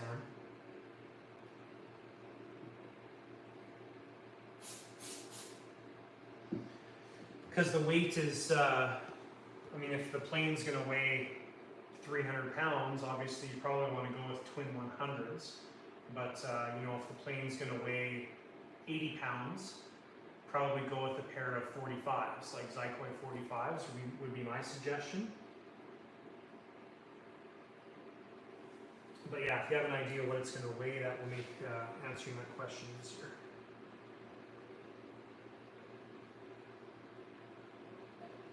So in this case here, I'm doing this a little bit backwards. I got the door in place, drilled the holes, got it all screwed in place, and now I'm wicking the CA underneath the hinges. I find it's more accurate than doing it the opposite way, of gluing the hinges on and then putting your screws in. Kelly says he had a UPS deliver a note to his mailbox in front of his house because they couldn't find his house. Yeah. Sorry, we can't find your home. We put this note in your mailbox for you. Oh my gosh. I think our delivery guys out here, they kind of are the same ones that keep coming, so they kind of know, like they get to know us. So it's, unless it's Amazon, like Amazon is different. You get different people all the time. They don't know which house is which, but. Yeah, we're pretty fortunate. So all of our Sweetwind turbines, they show up by DHL. We've got the same DHL driver all the time. I can tell when the DHL driver goes on vacation because there's problems with the deliveries. We just had one a couple weeks ago. Canada Post ended up taking it for DHL. They said it was delivered, nowhere to be found. They put it in the mailbox. Like, we've got mailboxes that are not at our house, they're on the side of the road, right? The big community box or whatever. So that's where it ended up. But yeah, we're fairly fortunate because FedEx is the same driver. DHL is the same driver.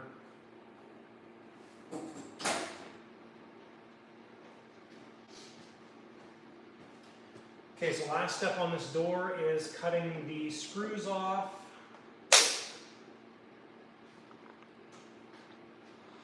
Arnold says UPS ran over a box with an airplane Oh my god. with a forklift and claimed it wasn't packaged correctly. Guess box needed to support over 1,000-pound vehicles now too.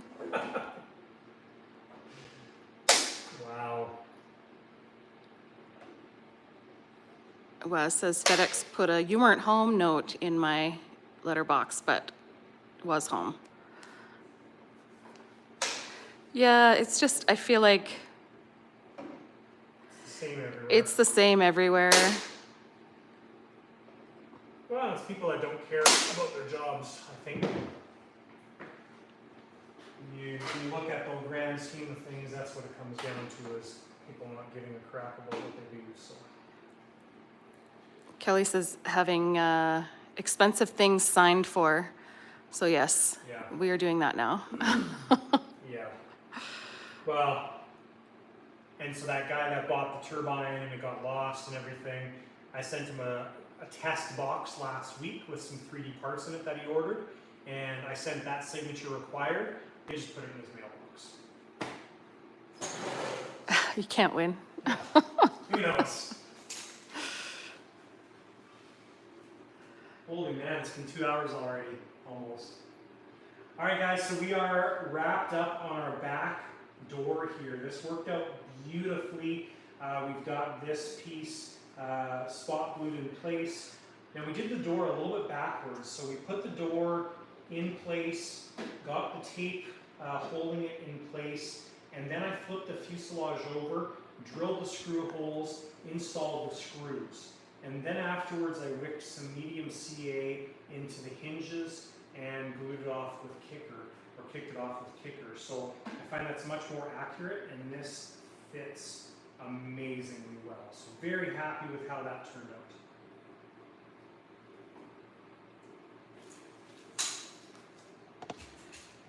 Well, that's a quick 2 hours. That's crazy. We got 3 minutes. If you guys have any final questions, we like to cut this off at 2 hours. If you have any final questions, ask away. Ask away.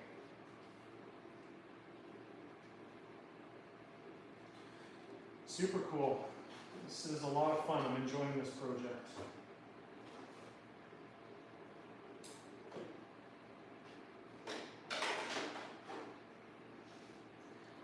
So, last step tonight is going to be gluing the former work in. Last big step. We're going to glue the former work in with high sol, and that will be the front end of this thing. It's cool. Very, very happy. Lots of thank yous. Awesome. Thank you, guys.